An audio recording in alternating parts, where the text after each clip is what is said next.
Wow! Anak, di ako makapaniwalang may pinapatayo na tayong bahay. Nay, deserve natin 'to.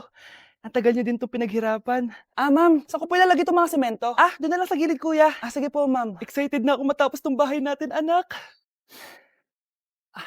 Nandito. Hoy, huwag ka pupunta diyan! Grabe nangyari Hala, sa kawawa kanya. naman siya. Ba't ang daming tao? Engineer, anong meron? Ma'am, yung isa sa mga trabahador namin nakuryente tapos natabunan ng semento.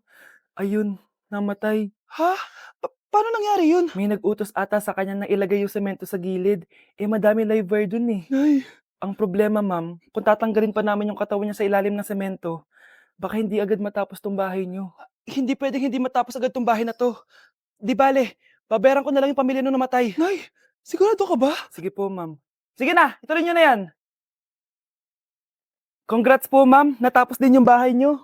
Ang ganda, 'di ba? Wow, ang ganda. Maraming salamat, engineer. Una na po ako, ma'am. Anak, tara pasok na tayo. Wow, ang ganda ng loob. Nay, hindi talaga ako mapakali na may bangkay dito sa ilalim ng bahay natin. Huwag kang okay, anak. Kasalanan niya naman kung bakit siya namatay eh. Ay, matutulog na lang ako sa bago kong bahay. Wow, ang ganda ng kwarto ko. Ano yun? Kasalanan mo kung bakit ako namatay. Nay! Good morning, class! Good mood si ma'am ngayon na. Sana good mood lang siya gang mamaya. Bago tayo mag-start, mag-pray muna tayo, okay? Sino gusto mag-lead? Di ako marunong niyan, ikaw na lang. Lalo na ako, di nga ako sumisimba eh. Wala. Pag walang pumunta sa harap, lahat kayo ia-absent ko!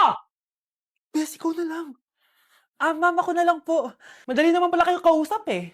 Okay, class. So, dito na nagtatapos sa lesson natin. Oh, may isang oras pa pala tayo eh. Sige na, i-dismiss ko na kayo. Yes! Be, tara gala tayo. Tara be, buti nilang talaga dinismiss tayo agad. Aba, excited? Uwing-uwi? Ayaw niyo siguro sa subject ko, no? Maghihintay kayo hanggang 4 p.m. dito! Walang uuwi! Grabe naman yung mood swing ni ma'am. Nakakainis. I love you too.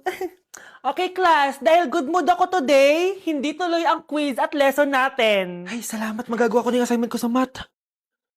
Bes, pakopya naman ako niyan. Aba, sino nagsabi sa inyo na pwede kayo gumawa ng assignment sa ibang subject, ha? Ma'am. Talagang sinisira niyo mood ko, ha? Lahat kayo bagsak sa quiz! Excuse me, Ma'am Reyes? Bakit mo tinatakot ang mga anak ko?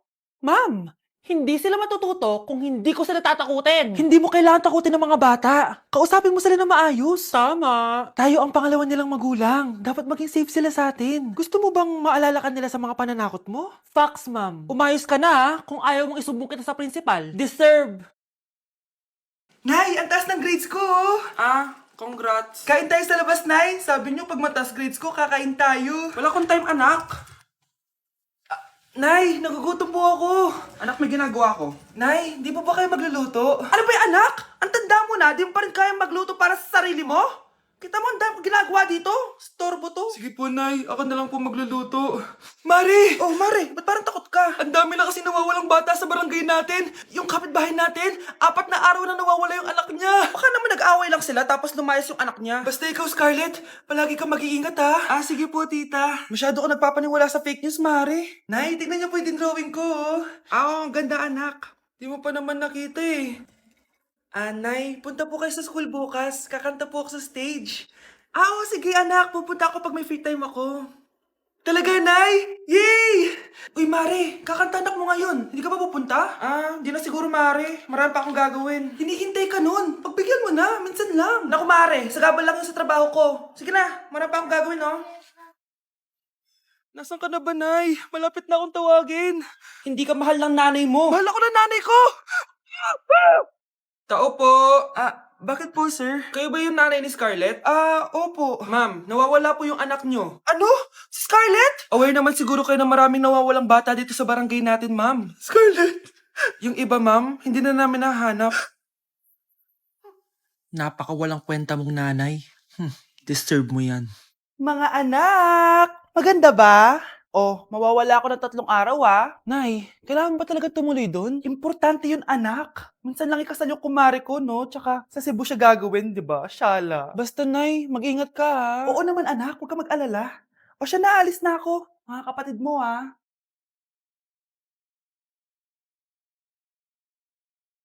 Saan yung wallet ko? Ay, kuya!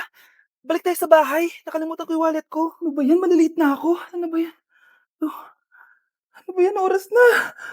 Mabuhay, ma'am. Welcome to Air Philippines. How can I help you? Ay, miss. Dito po ba yung flight VD415? Yes po, ma'am. Check ko lang po. As per dito, ma'am, nakaalis na po yung aeroplano. Ha? Hindi ako pwede malit sa kasal na kumari ko. Kailangan kong umabol. Ma'am, kailangan niyo po ulit mag-rebook so ang next available flight is bukas pa po, ma'am. Ano ba yan? Gawin mo ng paraan. Diyos ko, sayang lang pera ko. Wala palang kwenta tong airlines niyo eh. Uwi na nga lang ako. Sorry, ma'am. Oh, Nay, nandito ka na agad? Akala ko ba 3 araw ka mawawala? Eh di ayun, naiwan ako ng aeroplano. Alam mo, parang pinipigilan talaga ako ng universe makaalis eh. Nay, buksan mo yung TV. Ha? Bakit? Breaking news! Nandito tayo ngayon sa site kung saan nag-crash ang flight VD415. Ayon sa mga otoridad, walang nakaligtas sa mga pasahero nito. Kaya pala, kung nakasakay ako dun sa aeroplano na yun, patay na ako ngayon. Anak, may bisita ka. Sino po, Nay? Oh, anak, na paano ka? Ba't parang nakakita ka ng multo? Wala, Nay. Ma'am, kamusta naman po yung anak ko sa school? Isusumbong ko si Kyle sa inyo, ma'am. Ma'am, bakit? May ginawa ba siya? Yang anak mo kasi.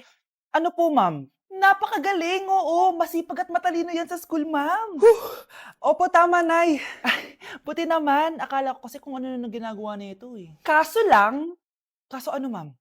May mga kailangan lang ako itanong sa inyo, ma'am, kung totoo ba tong nasa test paper ni Kyle. Patay ako nito. O sige, ma'am. Unang tanong, anong pangalan ng nanay mo? Susan, ang sagot niya. Tama ba, ma'am? Tama naman, ma'am. Pangalawa, ano ang trabaho ng nanay mo? Ang sagot niya, housewife. Tama ba? Oo, ma'am, tama. Okay. Pangatlo, ano ang gustong ginagawa ng nanay mo sa'yo? Pinaglulutuan, binibigyan ng baon. Tama ba? Oo naman, mahal na mahal ko yan si Kyle. Ano ang ayaw na ginagawa ng nanay mo sa'yo? Wala naman nakalagay dyan, di ba, ma'am? Kasi wala naman ako ginagawang masama sa kanya. Ang nakalagay dito ay palaging inuutusan. Pinapalo ng hanger. Anay! Binabato ng kaldero, sinisigawan, minumura, at pinapalayas. Tama ba, ma'am? Walang iya ka, anak. Halika rito. Nay, wag mo! Pinapalo pala kita ng hanger, ha? Halika rito, matatamaan ka sa akin. Nay, test paper lang yan eh. Ma'am, kumalma ka. Kumalma? Kasalanan mo to eh. Ikaw una matatamaan sa akin. Sabi ko na kalalayas na ako eh. Nawawala na naman yung pera ko. Anak, sumama ka sa akin. Pupunta tayo sa mangkukulam. Bakit po, Nay? Ipapakulam ko yung nangingialam ng pitaka ko. Palagi kasi nawawala ng pera eh. Baka ginagastos yun, Nay, kaya nawawala. Kumanda talaga sa akin yan. Tara na. A few moments later. Tao po. Sino yan? Nay, uwi na tayo. Nakakatakot siya. Manahimik ka dyan. Ikaw papakulam ko, sige. Anong kailangan nyo? Palagi kasi nawawala ng pera tong pitaka ko. Ipapakulam ko sana kung sino yung nangunguha ng pera dito. Sige. Kung sino man ang kumukuha ng pera sa pitaka niya ay mapaparusahan. Nay, wag mo nang ituloy. Humanda ka sa akin kung sino ka man. Tutusukin ko na. Sakit ng tiyan ko. Sakit ng ulo ko. Ikaw yung nangunguha ng pera sa pitaka ko? Hindi, Nay. Bakit ikaw yung nasasaktan? Baka may nakain lang ako kanina. Pahirapan mo pa siya lalo. Eto na ang matinding parusa. Tumahol ka na parang aso. Oh, ayan na ang sagot mo. Walang iya ka, Kyle. Ikaw pala kumukuha ng pera sa pitaka ko? Nay, sorry. Humanda ka sa akin. Halika dito. Nay, wag mo. Halika dito. Itatali kita. Nay, sorry. Hay, bayad niyo. Mga anak, sabihin niyo sa akin lahat ng mga problema niyo para maayos na natin. Nay, buntis po ako. Buntis ka na naman?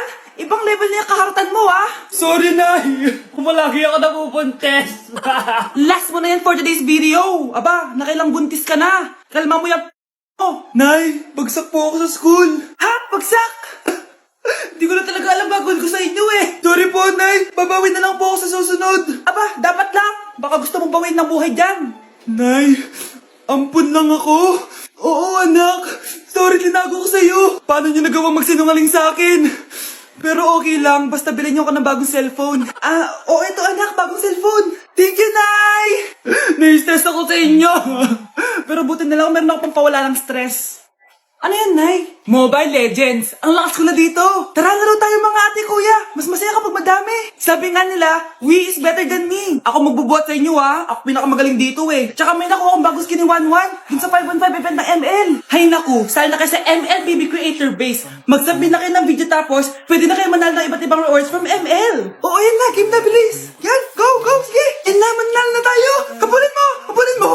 Nay, nagugutom na ako. Anong gutom-gutom? Sumali ka dito. Mamaya ka na magutom. Dali na. Sali ako next game, ha?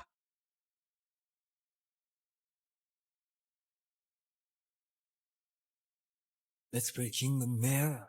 Ang dumi-dumi naman dito. Hoy, magwalis ka nga. Nay, parang masama po yung pakiramdam ko.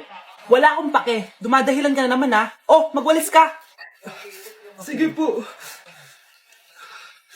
Oh, magpunas ka din dyan, ha? Nay, lumalala po yung sakit na nararamdaman ko. Aba, galing mo din umarte, no? Bilisan mo dyan. Marami pa akong papagawa sa'yo. Ay, best actor? Anak? Anak? Anak? A few moments later. Ikinalulungkot ko pero malala na ang sakit sa puso ng anak niyo. Hindi ko po alam, Dok. Sorry, anak. Kailangan na natin tong palitan sa lalong madaling panahon. Gawin niyo po lahat, Dok. Kailangan natin na magdodonate ng puso. Ako na pong bahala.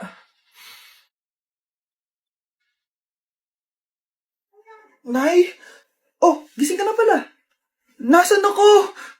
Nasaan ang nanay ko? Nanay mo yung nagbigay ng puso sa'yo. Hindi pwede. Nay, sorry, Nay. Nay, buhay ka? Oo naman, anak. Buhay na buhay. Kanino puso yung nandito? Puso ng kambing yung nilipat sa'yo, anak. Ha? Ma! Ma! Pagaling ka, ha? Ma! Uy, mga Mare, sorry na late ako, Sorry din, mga Mars. Yung driver ko kasi ang tagal. Ako din na late. Yung helicopter ko kasi nagpagas pa sa ere. Ikaw, Mars, bakit ka na late? Yung kotse ko kasi nabangga. Dilulo ka ata, Nay. Naka-tricycle lang tayo, eh. Nahimik ka. So, Mars, kamusta pala kayong dalawa? Ento, kakauwi ko lang ng Amerika. Ako naman, kakagaling ko lang ng Europe tsaka Japan. Ikaw, Mars, saan ka galing? Ako? Galing ako sa mall. Sa mall ka lang pumupunta? Mall sa Australia. Wow, sosyal. Mag-mall lang sa Australia pa. Sinungaling. Sa Changi ka lang pumupunta eh. Isa pa, pag di ka na nahimik dyan. Balita ko mas yumaman kayong dalawa ngayon na. Anong ganap nyo? Hindi naman. Kakabili ko lang ng 2 bahay tsaka ng 3 bagong sasakyan. Ako naman, nagko-collect ako ng mga designer bags, designer shoes, basta designer. Ikaw, Mars. Nagko-collect ako ng ginto. O, bracelet tsaka sing-sing. Ginto? Nagko-collect ka ng sama ng loob ka mo. Punyeta ka, wag mong hintayin sa mamaloob ko sa'yo. Buti pa mag-order na tayo mga Mars. Excuse me, can I have the fettuccine Alfredo? Yung sa akin steak with white caviar. Samahan mo na rin ng wine. Ano ba basa dito? Sige, spaghetti na lang. Steak yung sa akin, Nay, ha? Gusto daw ng steak ng anak mo, Mare. Hati na lang kami ng anak ko. Sige, spaghetti na lang daw. A few moments later. Sino po magbabayad ng bill? Kuya waiter, ikaw na lang mamili kung sino magbabayad sa aming 3. Mayaman naman kami lahat. Si Ma'am po. Ako? Ikaw magbabayad, Nay. Congrats, Mars. Magbayad ka na. Wait lang. CR lang ako, Sige, Mars. Babalik pa ba yun? Alis na ako. Bahala kayo dyan.